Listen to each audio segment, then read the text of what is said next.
Welcome to another episode of Boom or Bust, the draft show. Max Chadwick alongside PJ Clark, Tate, Sigworth, and Nick Merriam. Got another scouting report for you guys. Michigan edge defender Kwity Paye, who recently opted out and declared for, I not even opt out, I'm sorry, he declared for the draft. The season's over. Go over his strengths, his weaknesses, where he ranks for us on our boards, give player comps for him, and what NFL teams he might fit at the next level. Of course, be sure to follow our Twitter and Instagram at Boom or Bust Draft. YouTube, obviously, if you're watching us, but also you can listen to us anywhere you get your podcasts. We're going to be posting more podcast-only episodes later on. Also, we have a website where we post mock drafts, in-depth articles, and any other draft-related topics. So check that out in the link below. And please, please, please like and subscribe to the channel. So let's go over the background on Mr. Kwity Paye. He's number 12 on the official Boomer Bust Big Board 1.0 and the number 1 edge defender. He declared for the draft on December 17th. He's a senior, 6'4", 272 pounds, former 3-star recruit, number 486 overall, and number 47 defensive end in 2017, coming out of Rhode Island. This season, he played in only 4 games and had 2 sacks and 4 tackles for loss. And in his 4-year career, he has 11.5 sacks, 23.5 tackles for loss, and a forced fumble. So, PJ, let's start with you because he's your guy. When you watch Kwity Paye, what do you like the most? Brother, that was me. Kwity Paye had a really good 2020. That's what I'll go with. The first game against Minnesota, the debut of the Big Ten on that Friday night or whatever it was, jumped off the screen, gave one of Nick's favorite guys, Daniel Filele, a little bit of a fit in that first game. Looked way better this year in 4 games than he did last year. I really like him as a run defender. I think he might be the best run defending edge in this class. I think the pass has potential. I think you're betting on him. He's a freak athlete. He's going to run in the 4.5s probably at the combine for the 40, which is something you don't see out of 275 pounds. But I think he's a really strong run defender, and the pass rushing rather, progress is still to be made. That's what you're drafting him on. You're going to draft him in the top half of the first round on the potential, but he's going to step in and he's going to defend the run well immediately at the next level. Yeah, I mean, it's the size and speed combination that is attracting everyone. 6'4", 272, and like PJ mentioned, he's probably going to run in the 4.5s like he did in high school. He's a big boy, and you see how fast he moves at that size is what makes it really impressive. And PJ, you talked a little about the pass rushing. This year he jumped off the tape and was a completely different player as a pass rusher. Hopefully, basically it's kind of a not as much as a projection as like a Gregory Rousseau pick here, but you're just hoping that he continues to grow and becomes an even better pass rusher than he put on tape this year. Well, Max didn't mention it before, but I just like to say to all of our boomers and busters out there, I hope you enjoyed your holidays. Oh, yeah. No, I hope you had a terrible holidays. Yeah. Oh, geez. The Grinch is here. Max doesn't care about your holidays. Oh, my. Like sucking up to the viewers. Great. Yeah. Kissing ass out here. Subscribe, by the way. Subscribe to Nick with Sports, too, while you're at it. Yeah. I don't know what you're talking about. That's just one of our commenters. So back to your regular scheduled programming now. Please go on. You say this is with all these like great prospects. He's clearly an athlete, right? Like he's just on a different level of speed and size and quickness, and he's very active with his hands. He's fundamentally sound with his hands. I can describe. We can get into it a little bit in terms of like being able to rip across somebody when he gets his hands in the right place and knowing when he needs to go under or over a blocker. He does a very good job with that. He does a great job with leverage. Part of that is the fact that he's 6'4", 270, and he's kind of like, one of these type of people where he has no neck and he's just very low all the time and he can just run through you. And opposite of me. Yeah. So it works for him. And he's like a wide receiver against a linebacker. It's almost a mismatch for some linemen. If you don't lock him up, you don't see pass rushers juke linemen very often.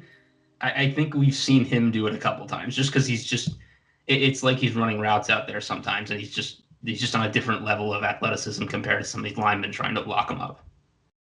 Yeah, Kwity Paye, no neck. Yeah, kind of the anti-PJ Clark and Max Chadwick here on Boomer Bust. But he just hiding his with his sweatshirt. Yeah, just wait. I know how to. I dress well. I'm fully showing. Yeah, long neck gang. All right. Yeah, I mean, you guys hit on it. He's an absolute freak of an athlete. Bruce Feldman ranked him #1 in this past year's freaks list. He reportedly ran a 6.37 3-cone. That's nearly a half second faster than the average edge. He also ran a where is that on the Tate Sigworth scale, though, is what we really need to find Sigworth out. runs the average 3-cone for an NFL player. That is what happened. But we'll see what happens this year in this year's combine. He ran a 4.57 40, average is 4.82. 34-inch vertical, 30 reps in the bench press. You hear all these explosive measurables, and you think, okay, he's a skinnier edge rusher. No, he's NFL-ready body at 6'4", 272. This man is going to blow up the combine if it happens this year, which hopefully it does. Now, you hear all these great measurables, and, you want a great football player more than, just a great athlete. He only played 4 games this year, but I think he showed really good improvement as a pass rusher. One of his biggest weaknesses was kind of like he just ran into the offensive tackles last year, and with no really plan. This year, he had some more moves, like Nick mentioned before. Really nice reps. Had 22 pressures on only 138 pass rushing snaps. So I liked what I saw a lot more from him as a pass rusher this year. Nick, what do you think his weaknesses are, though? So I don't think his get-off is great. I might be a little spoiled because of how much Chase Young tape I watched last year and just how quick that guy gets off the ball. But, he's not necessarily a guy who's going to beat you immediately off the line and just get around the edge. He doesn't do that very often. There are times where I don't know that he knows what he's looking for. He's a little bit raw. I think he's just kind of trying to look for where the ball is at times and just go after it. And sometimes it takes him out of plays. Sometimes when he gets this correctly, he completely blows up plays. But, I think there's a little bit of a learning curve there and needs to, figure out what he's doing a little bit in terms of what scheme he ends up with. And I think he can be overpowered if you get your hands on him. Like I said earlier, it's difficult because he's kind of got this huge leverage advantage being kind of a shorter guy with a lot of weight on him. But which, could matter less at the NFL level when you have guys who are really good at that, obviously. But, he needs some coaching. He's a little bit raw. He's an athlete. We see a lot of these types of guys at the edge rushing position. Not anything uncommon. Going kind of off of the coaching there, I have a little bit of a versatility concern. I think he's defensive end more than an outside linebacker. I don't think he's going to be a stand-up guy. I think he's hand in the ground. It's going to depend, scheme dependent. I assume somebody would draft him to be hand in the ground, but I don't know if he's going to be a guy that rushes from the second level or standing up or anything like that. I think he's pretty much a defensive end and only a defensive end. So if you're trying to get one of these hybrid type guys that can go out into coverage, like even Rousseau did a couple times at Miami, the only other edge rusher we've covered so far. I don't think that's Kwity Paye. Yeah, so my first con, I got to do it. Choice of college. It's just wrong. It's incorrect. Decision making. Yeah, decision making. Choice of college. It's just incorrect, folks. But onto the more serious ones, I think his play recognition, a little bit what Nick talked about. I think there's a couple times I saw him just get really sold on play action and just become a total non-factor in the play and look completely lost. And that's something to worry about. And then I think it's a little risky of a pick. It's his 2019 was decent. Sustained production would be nice. Yeah, and it's not really his fault because COVID and the Big Ten football schedule and whatever happened to Michigan and such. But you can't really hold it against him that he only really played 4 games, but in those 4 games he was really good, and that's what we're going off of. So it is a little of concern for me. Yeah, I mean that's definitely it. I think he's an okay run defender. I kind of go against PJ a little bit. He looks lost, I think, a lot. Like you guys all mentioned, along the line of scrimmage, kind of just like see ball, get ball is what he's doing. Not really has a plan, which you saw a lot last year. Not really the best tackler either. I mean, he's missed 13 of his 81 attempts. He doesn't offset the missed tackles with a lot of tackles for loss either. Only had 23.5 tackles for loss in 28 career games. Time still, you noticed it this year still when he runs into the tackle kind of without even doing any moves. He wants to get by just being explosive. You got to do a lot more than that at the NFL level. He got a lot better with the moves this year, which is his biggest weakness, I thought, coming into the year. But it still showed up a bit on tape. And he missed a couple games this year with a groin injury. That's something to keep an eye on for the next level. So, Tate, give me the bottom line on Kwity Paye, where he ranks for you, a player comp you have, and any team fits the next level. All right. My comp kind of struggled with it because, like we talked about, Kwity's a pretty freak, pretty fast. So I'm going with Randy Gregory. Another kind of pretty plus athlete. Size is similar. Kwity might be a little faster. And I think both coming out, we're a little unsure about their true ceiling. I think Randy had some question marks coming out, so that's what I'm going with for my comp. He's currently number 8 on my big board, which puts him at edge 1. Not 100% sure if he stays at that. It might fall a little to 11 or something, maybe. We'll see. And then team fit, I think, I agree with PJ. He's a hand in the ground, 4-3 scheme, defensive end. So anybody picking late between 8 and 15, maybe 7. So Carolina, the Chargers, the Lions, Philly, and Minnesota, I think, are all 4-3 schemes. So that's my bottom line on Kwity Paye. I'm just gonna go on my little rant here. Max, kind of teased me before saying he's my guy. I don't like this edge class as a whole. I think they're all kind of middling. I think the first guy drafted, whoever it might be, Kwity Paye, Azeez Ojulari, Greg Rousseau, any of these guys, I don't think it's a slam dunk. It's not Chase Young. It's not Nick Bosa. It's not Myles Garrett. The guys that are going to be the best in the class, and we know that from the second they're drafted. I think this is going to be an ultimate crapshoot, because then as you get further down the board, you're looking at Jason Oweh, not a ton of production, but freak athlete. Jalen Phillips, big body, pedigree, injury history, guys like that. Anybody can come out of anywhere in this edge class. So Kwity Paye on our last update was edge 1 for me. I don't think he's going to finish there. I do anticipate he's going to blow up the combine just because he's a total freak athlete. I don't think it's going to match up to the limited 2020 tape. So last board update, he was 12 and edge 1 for me. I think he probably stays in the 12 to 17 range. I don't know if he's going to finish his edge 1. And in fact, I probably would bet he won't for me. So our next board update, you'll see that.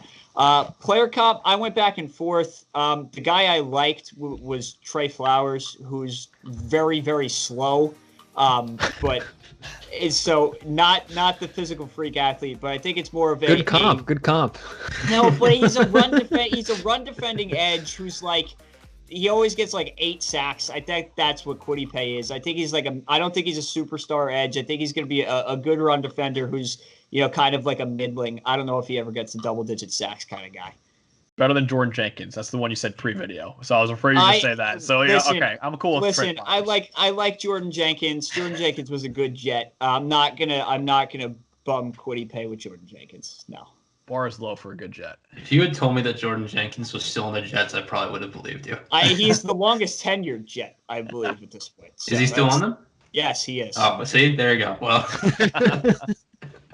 I have Kwity ranked 8th on my last board, but I'm doing a whole overhaul right now, so I don't know if he's probably gonna be in that 8 to 12 range. We'll see. But he's my edge 1 right now. I just think, in terms of what he's done recently, it's the most impressive. I'm not personally a big fan of Russo, and I haven't watched enough Azeez Ojulari yet to know exactly how I feel about him. So maybe something changes there. We'll see. In terms of fit for a team, the Giants have 3 interior linemen. They don't have an edge rusher. Dave Gettleman, classic pick. Go get more pass rushers. They probably could use one of those type of edge guys, especially because even though those 3 interior guys are all good, they're not really the best pass rushing types. They're more run stoppers. Leonard Williams disrupting the quarterback since 2015, baby. Big push the pocket, don't finish type guy. Although Dexter Lawrence, I actually think is quite good. It might be the best of that bunch. And they have to re-sign some of those guys, too. I do think – I don't know that I would do it because I think the Giants need help on offense, but Gettleman will do it probably. So, and that's a funny one because Tate mentioned a bunch of 4-3s. I agree that he needs to be a hand-in-the-dirt guy. The Giants kind of run that Patriots hybrid scheme type thing where they'll probably figure out a way to make him be a hand-in-the-dirt guy. They might also try and put him on the interior a little bit just because that's what they like to do with their pass rushers and move them around. So it could be interesting to give him different opportunities. And that whole 4-3 versus 3-4 thing comes back to my comp, which is Robert Quinn, who similar size, ran a 4.640, more of an athletic type guy. Never been a destroy the production, or never been a destroy. What am I talking about? Never been a great production guy, but he's always solid 8-sack guy. And in my opinion, has been very good when he plays in 4-3 schemes with his hand in the dirt. Yeah. Which should be where you see Kwity at the next level. Yeah, he's currently edge 1 for me too. Number 11 on my board right now. My latest mock on the website, I had him go to the Broncos, which I know is more of a 3-4 scheme, but I think, like Nick said, you could put him on the interior a little bit. Von Miller is on the wrong side of 30, had ankle surgery, which cost him this entire season. And even before the injury, he showed signs of slowing down last year. He only had 8 sacks, which is the fewest he's had since 2013 when he only played 9 games. Not, just for the record, I am not writing off Von Miller. Neither am I. Neither am I. I'm just saying, but he also, his contract is expiring after next season, too. So if the Broncos. Depth is important. If the Broncos want to move on, you can find Bradley Chubb a new running mate. As for player comp, this one was tough. I think he's Zadarius Smith, but a better athlete of Zadarius Smith. Same measurables. Smith did not test well at the combine at all, which is one of the reasons why he fell to the 4th round out of Kentucky. Still, he's been an impact pass rusher for the Packers. Not really a great run defender, but not terrible either. I think Kwity Paye can have the same impact or so at the next level. So that's what we got on Kwity Paye. Please like the video, subscribe to our channel, comment what you think about Kwity Paye. Where would you take him? Is he your number 1 edge in this draft? Also comment what video you want us to do next. Scouting report, mock draft video, literally anything. Like we read your comments. So if you want us to do something, we'll read it. So, and also please follow the Instagram and Twitter at BoomerBustDraft and check out the website below. And please, again, like and subscribe. So for PJ Clark, Tate Sigworth, and Nick Merriam, I'm Max Chadwick. Have a great night and happy holidays. Oh, there we go.